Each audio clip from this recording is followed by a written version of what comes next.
Food and drinks. Fruit and vegetables. Apple. Jablko. Apple. Apricot.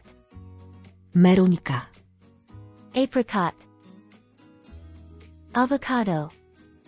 Avokádo. Avocado. Banana.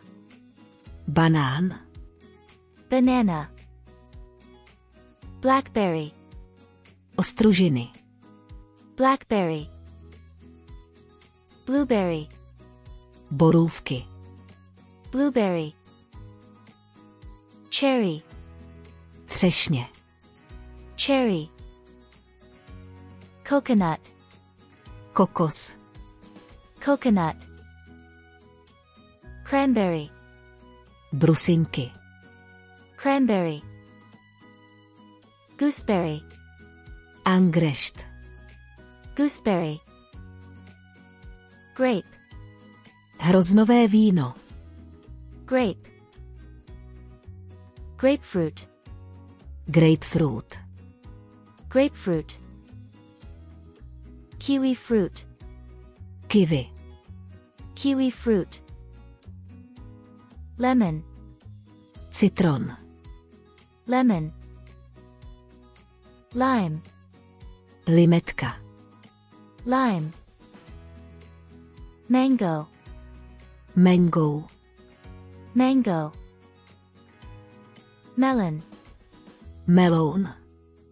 Melon. Orange. Pomeranč. Orange. Peach. Broskev. Peach. Pear. Hruška. Pear. Pineapple. Ananas. Pineapple. Plum. Švestka. Plum. Pomegranate. Granátové jablko. Pomegranate. Raspberry. Malina. Raspberry. Strawberry. Jahody. Strawberry.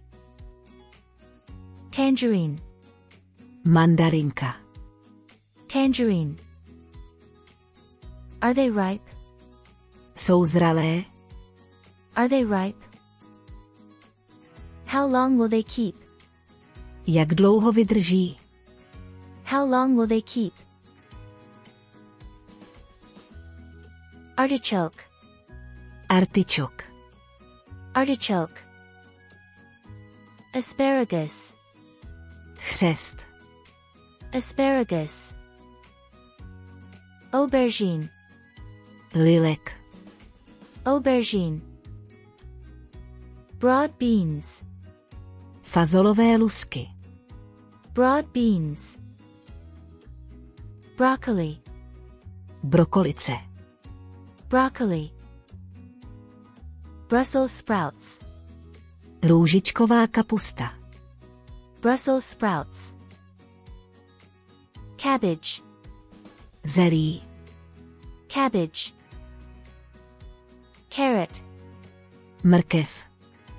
Carrot. Cauliflower. Květák. Cauliflower. Celery. Celer. Celery. Chili pepper. Čili papričky. Chili pepper. Courgette. Courgette. Cuketa. Cucumber. Okurka. Cucumber. Fennel. Fenikl. Fennel. Garlic. Česnek. Garlic. Ginger. Zázvor. Ginger. Kohlrabi. Kedlubna. Kohlrabi. Leek. Pórek. Leek. Lettuce. Hlávkový salát. Lettuce. mushroom, houby, mushroom, onion, cibule, onion, peas, hrášek, peas, potato, brambory, potato, pumpkin, dýně, pumpkin, radish, řetkvičky, řetkvičky, runner beans, fazolové lusky, runner beans, sweet potato, sladké brambory, sweet potato, sweet corn, kukuřice cukrová, sweet corn, tomato, rajčata, tomato, turnip, tuřín, turnip, spinach, špenát, spinach, spring onion, jarní cibulka, spring onion, watercress, řeřicha. watercress. Pokud se vám náš obsah líbí, máte zájem o prémiové učební materiály a chtěli byste nás podpořit, staňte se nyní naším patronem na Patreonu. Vaší podpory si velmi vážíme. Odkaz naleznete v popisu tohoto videa.